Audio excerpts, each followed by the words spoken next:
अस्सलाम वालेकुम। अमूमन घर बनाने वाले या क्लाइंट और कॉन्ट्रैक्टर एक दूसरे के बाल नोचने को फिर रहे होते हैं और बाज़ दफ़ा तो ऐसे मालूम होता है कि ये एक दूसरे के जानी दुश्मन हैं।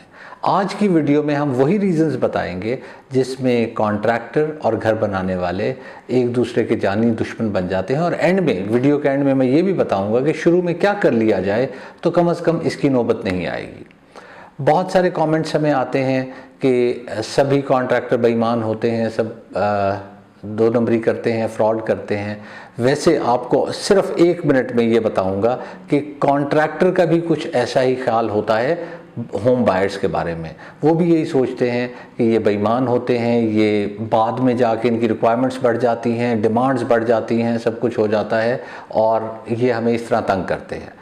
वही मैंने आपको बताया, 1 मिनट में सिर्फ वो रीज़न्स बता दूं या वो बातें बता दूं जो वो आपस में बैठ के कर रहे होते हैं, क्योंकि मैं उनके साथ बैठता हूं और बैठा होता हूं तो मुझे पता चलता है कि वो क्या क्या बातें करते हैं क्लाइंट्स के बारे में और किसी हद तक उनकी वो बातें लॉजिकल होती हैं। ठेकेदारों का ये कहना है कि मटीरियल में बेईमानी शायद ठेकेदार भी करते हैं, लेकिन मटीरियल में बेईमानी घर का मालिक भी करता है। इस तरह के वो रिक्वायरमेंट्स और डिमांड्स दे देते हैं कि समझ नहीं आ रही होती। फॉर एग्ज़ाम्पल, पहले डिसाइड हुआ होता है कि अव्वल नंबर की ईंट इस्तेमाल करनी है, बाद में पता चलता है कि अव्वल नंबर के इस भट्टे की ईंट इस्तेमाल करनी है।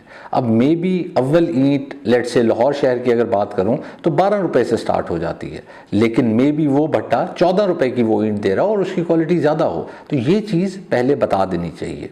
इसी तरह ओवरसीज़ पाकिस्तानीज़ के मामले में ये भी कहा जाता है ठेकेदारों की तरफ से कि उनके रिश्तेदार भी एट टाइम्स बाद में आके हिस्सा मांगते हैं। पहले वो खुद निगोशिएट कर लेते हैं अच्छे से रेट, उसके बाद वो कहते हैं कि मटेरियल की क्वालिटी गिरा दो और इसमें से हमें हिस्सा देना शुरू कर दो। एक और वजह क्लाइंट से नाराज़गी की उनकी ये होती है कि अमूमन क्लाइंट्स ये कहते हैं कि ये छोटा सा काम कर दो, इसके कोई पैसे ना लेना।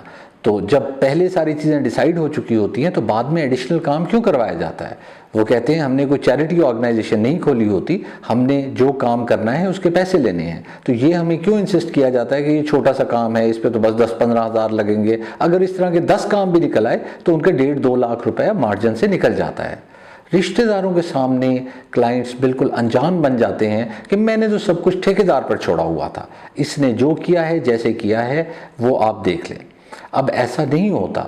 ठेकेदार का काम सिर्फ घर बनाना है, ठेकेदार का काम उसकी सुपरविजन नहीं है। सुपरविजन आपने अपने पास रखी होती है या कुछ सुपरवाइज़र अटैच किया होता है। अब अगर आप 4-6 महीने बाद कहें कि ये गलती हुई है और इसके लिए ये सारा काम तोड़ दिया जाए तो ऐसा मुमकिन नहीं होता। ये अब मैं आपको ठेकेदारों के पॉइंट ऑफ व्यूज़ बता रहा हूँ, मैं अपने नहीं बता रहा। इसी तरह एक और बात जो कि वो काफ़ी वैलिड कहते हैं कि 6 करोड़ वाला घर इंटरनेट से उठा के ले आते हैं या कहीं से उठा के ले आते हैं और फिर 3 करोड़ में बनवाने को चलते हैं।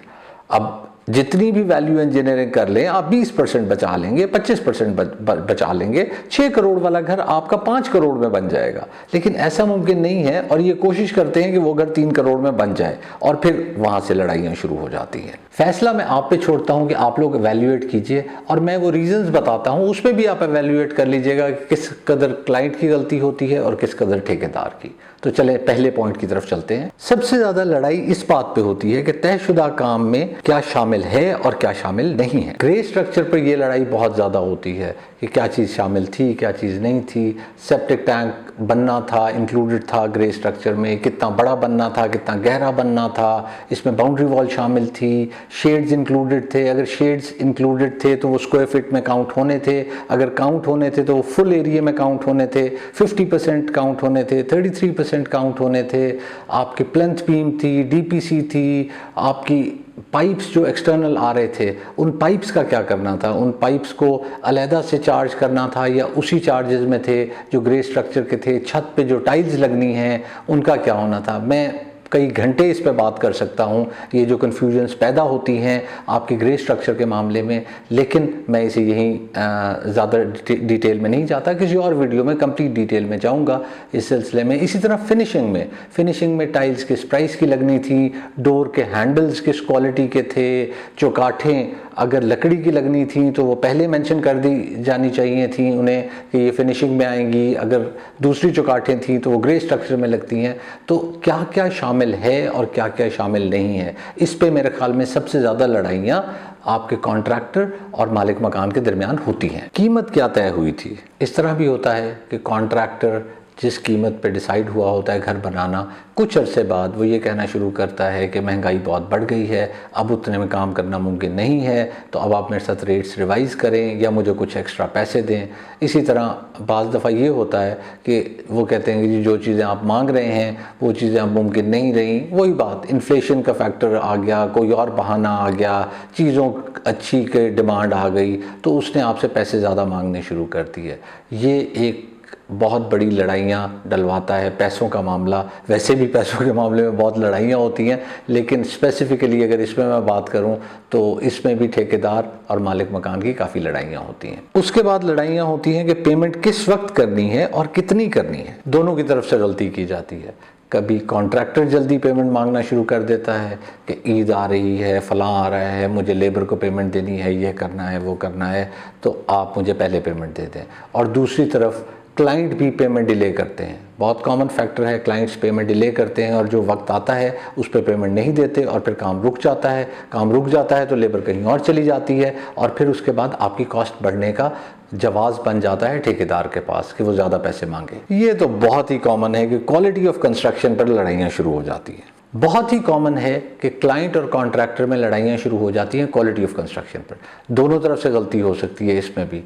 क्लाइंट उसे पहले इतना पता नहीं होता, जैसे जैसे वो कंस्ट्रक्शन की प्रोसेस से गुजरता है उसे नई नई चीज़ें पता चलती हैं, उसे नई नई बातें पता चलती हैं, नए नए मटेरियल्स पता चलते हैं, तो वो इंसिस्ट करना शुरू करता है कि अब ये डालें, अब ये करें, ये मटेरियल बेहतर है, ये क्यों नहीं यूज़ हो रहा मेरे घर पे। आप लोगों के डिसाइड हुए होते हैं मटेरियल्स पहले से, तो क्वालिटी ऑफ कंस्ट्रक्शन पे क्लाइंट की तरफ से भी बाज़ दफ़ा डिमांड बढ़ जाती है। अब देखिए, अगर आप डिमांड बढ़ाएंगे, अगर आप हायर मटेरियल पे लेके जाएंगे तो उसका फ़र्क आपको पे करना पड़ेगा। दूसरी तरफ क्वालिटी ऑफ कंस्ट्रक्शन के मामले में कॉन्ट्रैक्टर भी जाती करते हैं। कॉन्ट्रैक्टर ये करते हैं कि बुरी क्वालिटी का मटेरियल लगाना शुरू कर देते हैं।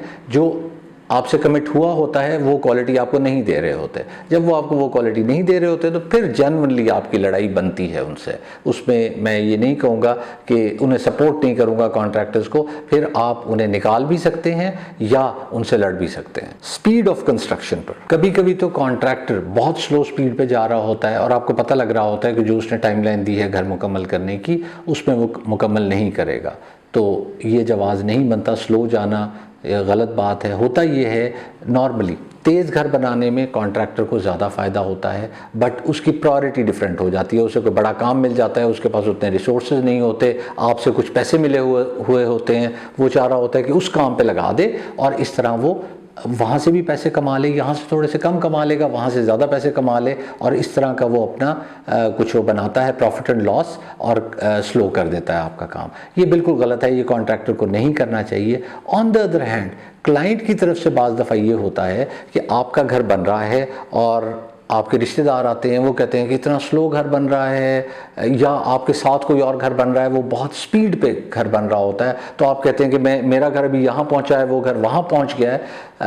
आप उसे क्रिप करना शुरू कर देते हैं कॉन्ट्रैक्टर को कि तो तुम बहुत स्लो जा रहे हो, हालांकि वो अपने स्केड्यूल के मुताबिक जा रहा होता है। एक चीज़ जहन में रखिए कि राइट स्पीड बेस्ट फार्मूला होता है घर बनाने के लिए।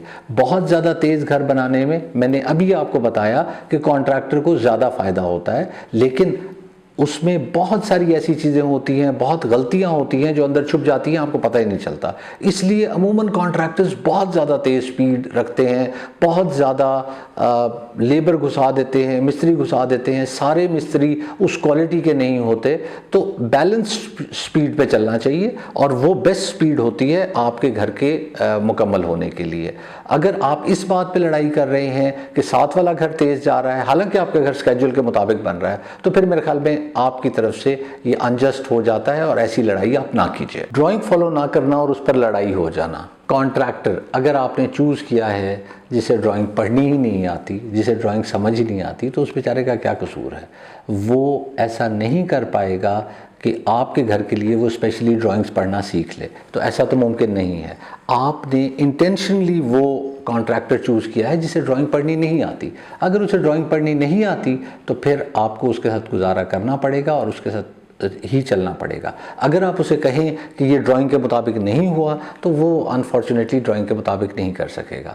लेकिन अगर कॉन्ट्रैक्टर को ड्राइंग्स पढ़नी आती है और वो इंटेंशनली ड्राइंग नहीं पढ़ रहा या ड्राइंग्स में से आपसे चेंजेस करा रहा है कि इस बीम की ज़रूरत नहीं है, इस काम की ज़रूरत नहीं है, यहाँ सरिया डालने की ज़रूरत नहीं है, तो या तो वो अपनी लेबर बचाने की कोशिश कर रहा है या मटीरियल बचाने की कोशिश कर रहा है, जो गलत है। ना उसे मटीरियल बचाना चाहिए, अगर उसने आपसे कमिटमेंट की है तो उसे वो काम पूरा करके आपको देना चाहिए, और ना ही उसे लेबर का वो मद में सेविंग करनी चाहिए, उससे अपना जायज़ मुनाफा लेना चाहिए। तो अगर ऐसा कर रहा है तो फिर कॉन्ट्रैक्टर बिल्कुल गलत है और आपकी लड़ाई जायज़ बनती है। लेकिन अगर कॉन्ट्रैक्टर आपने चूज़ करते हुए इस बात का ख्याल नहीं रखा या आपने जान के सस्ता कॉन्ट्रैक्टर चूज़ किया जिसे ड्राइंग्स नहीं पढ़नी आती, तो फिर मेरे ख्याल में आपका ही फॉल्ट हो जाता है उस मामले में। इन परेशानियों से बचने के लिए आपको क्या क्या करना चाहिए? इन परेशानियों से बचने के लिए मैंने आपको शुरू में बताया था कि एंड में मैं कुछ पॉइंट्स बताऊंगा।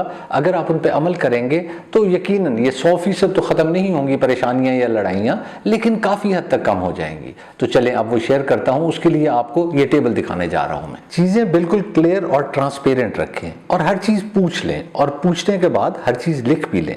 एक एक डिटेल पूछें। आप मुख्तलिफ कॉन्ट्रैक्टर्स को एवेल्यूएट कर रहे होंगे, उस कॉन्ट्रैक्टर को चूज करें जो आपको थॉरो कॉन्ट्रैक्ट दे और सारी डिटेल्स आपको बताए। ये भी पूछें कि अगर महंगाई बढ़ जाएगी तो क्या किया जाएगा, क्या कॉन्ट्रैक्ट इंटैक्ट रहेगा या फिर नई प्राइसेस लगना शुरू हो जाएंगी, नई प्राइसेस एवेल्यूएट होना शुरू हो जाएंगी।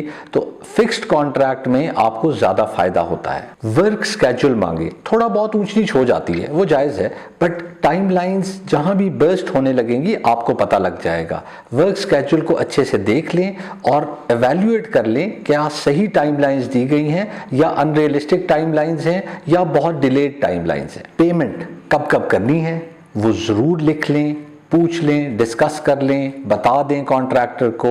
और ये जो पेमेंट्स की टाइमलाइंस हैं इन्हें आपने वक्त के साथ मशरूत नहीं करना, इन्हें कंस्ट्रक्शन के माइलस्टोन्स के साथ जोड़ें। जब ये काम होगा तो मैं इतनी पेमेंट दूंगा, जब ये काम होगा तो मैं इतनी पेमेंट दूंगा। खुद से भी पेमेंट पर अमल करें और ये ना हो कि आप पेमेंट्स ना दे रहे हों या देर से पेमेंट्स दे रहे हों, तो फिर काम डिले भी हो जाएगा और महंगा भी पड़ेगा।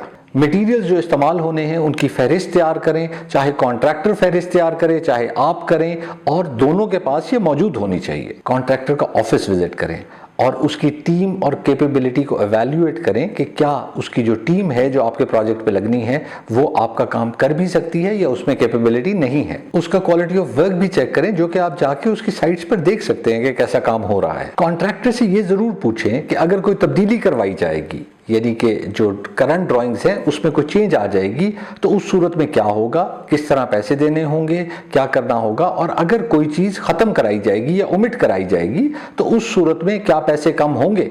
कॉन्ट्रैक्टर से ये ज़रूर पूछें कि अगर कंस्ट्रक्शन ड्राइंग के मुताबिक ना हुई तो क्या किया जाएगा। साथ में बावर करा दें कि सारी कंस्ट्रक्शन ड्राइंग्स के मुताबिक होनी है और कॉन्ट्रैक्टर को सुपरविजन भी करनी है और इंश्योर करना है कि वही क्वालिटी दी जाए। इस सूरत में सुपरविजन की जिम्मेवारी भी कॉन्ट्रैक्टर पे आ जाएगी। आपने तो ऑब्वियसली करनी है लेकिन कॉन्ट्रैक्टर भी सुपरविजन करेगा। इसके साथ मुझे इजाज़त दें, दुआओं में याद रखिएगा। बहुत शुक्रिया। अल्लाह हाफ़िज़।